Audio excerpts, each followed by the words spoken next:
அன்பிற்குரிய ரகுபதி வந்து அந்த அமைச்சரா இருக்கின்றது வந்து அவர் இந்த கேள்வி கேட்பதற்கு கொஞ்சம் கூட ஒரு தார்மீக உரிமை. ஏன்னா எவ்வளவு ஒரு கேவலம் பாருங்க. ஒரு வாய் பூசாம ஒரு ஸ்டாலினுக்கு பல்லுக்கு தூக்குற, உதயநிதிக்கு கூட பல்லுக்கு தூக்குறதா, இதை விட ஒரு கேடுகட்ட ஒரு மானகட்ட பணத்துக்காக பதவிக்காக இப்படிப்பட்ட ஒரு பேச்சு வருதுன்னா இதை விட பார்த்தா ஒரு அவமானம் வேறு உலகத்தில் இருக்க முடியாது.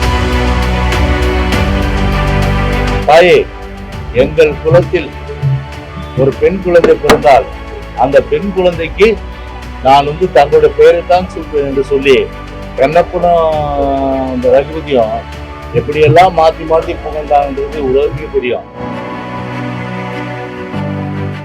ரொம்ப முன்கூட்டியே அதிமுக வந்து விருப்ப மனு வந்து பெற தொடங்கிட்டாங்க. இதை வந்து திமுக அமைச்சர் ரகுபதி வந்து விமர்சித்திருக்கிறாரு. ஆள் இருக்கிறாங்களான்னு பாக்குறதுக்கு, அவங்களுடைய பலம் என்னன்னு தெரிஞ்சுக்கிறதுதான் முன்கூட்டியே வந்து வாங்குறாங்க. இல்ல முன்கூட்டி வாங்கினா இல்ல முன்கூட்டி வாங்கினா பின்கூட்டி வாங்கினா இவருக்கு என்ன வந்து அவ்வளவு இருக்கிற மொத்தத்துல பாத்தீங்கன்னா அவங்க ஆமைகளா இருக்கலாம், நாங்க குதிரை வேகத்துல போறோம்.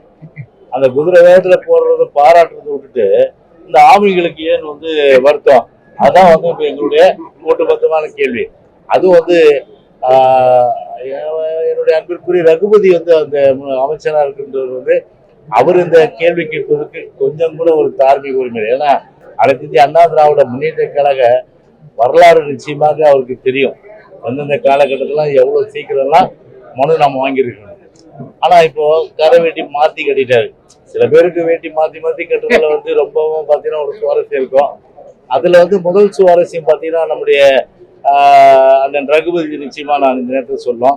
ஏன்னா ஏற்கனவே வந்து கரை வேட்டி வந்து அதிமுக கட்டி அதுல வந்து சட்டமன்றத்துல வந்து இன்னைக்கு என் காதல் ஒலிக்குது அந்த குரல். ஏன்னா 91 நீங்கெல்லாம் வந்து அப்பெல்லாம் சின்ன பசங்களா இருந்திருப்பீங்க.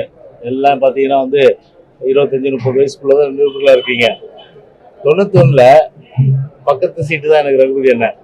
அப்ப வந்து சொல்லுவார், தாயே, எங்கள் குலத்தில் ஒரு பெண் குழந்தை பிறந்தால் அந்த பெண் குழந்தைக்கு நான் வந்து தங்களுடைய பெயரை தான் சூட்டுவேன் என்று சொல்லி கண்ணப்பனும் அந்த ரகுபதியும் எப்படியெல்லாம் மாத்தி மாத்தி புகழ்ந்தாங்கன்றது உலகத்துக்கு தெரியும். ஆனா ஒரு சரிவு கட்சிக்கு, எல்லா கட்சிக்கும் பார்த்தீங்கன்னா வந்து வெற்றி தோல்வி என்பது சகஜம்.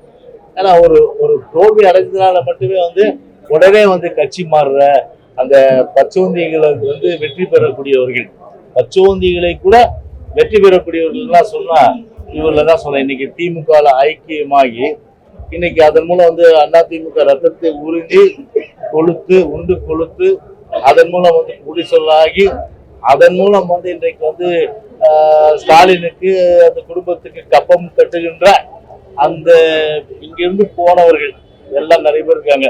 அவங்கதான் இன்னைக்கு ஸ்டாலினை வழி நடத்துறாங்க. வேற யாரும் திமுக வந்து வழி நடத்தல. அங்க உள்ள திமுக கருணாநிதி காலத்துல இருந்த சீனியர்ஸுக்கு கூட பொதுவா பாத்தீங்கன்னா வருத்தம். நேத்து கட்சியில இருந்து மாறி வந்தாங்க, இன்னைக்கு வந்து ஸ்டாலின் முக்கியத்துவம் கொடுக்குறாங்கன்னு.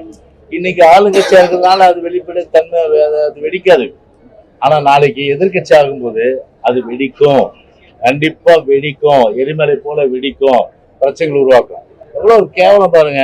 ஒரு வாய் பூசாம ஒரு ஸ்டாலினுக்கு பல்லுக்கு தூக்குற, அதை எளியா இருக்கிற வந்து உதயநிதிக்கு கூட பல்லுக்கு தூக்குறதா, இதை விட ஒரு கேடுகட்ட ஒரு மானகட்ட பணத்துக்காக பதவிக்காக இப்படிப்பட்ட ஒரு பேச்சு வருதுன்னா இதை விட பார்த்தீங்கன்னா ஒரு அவமானம் வேறு உலகத்திலேயே இருக்க முடியாது.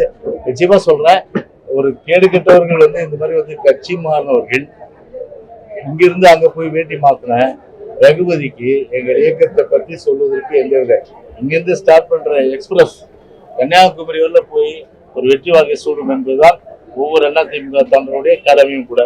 செய்திகளை உடனுக்குடன் தெரிந்து கொள்ள கீழ்கண்ட கேபிள் மற்றும் டிடிஹெச் நெட்வொர்க்குகளில் எம்நாடு செய்தி தொலைக்காட்சியை காணுங்கள்.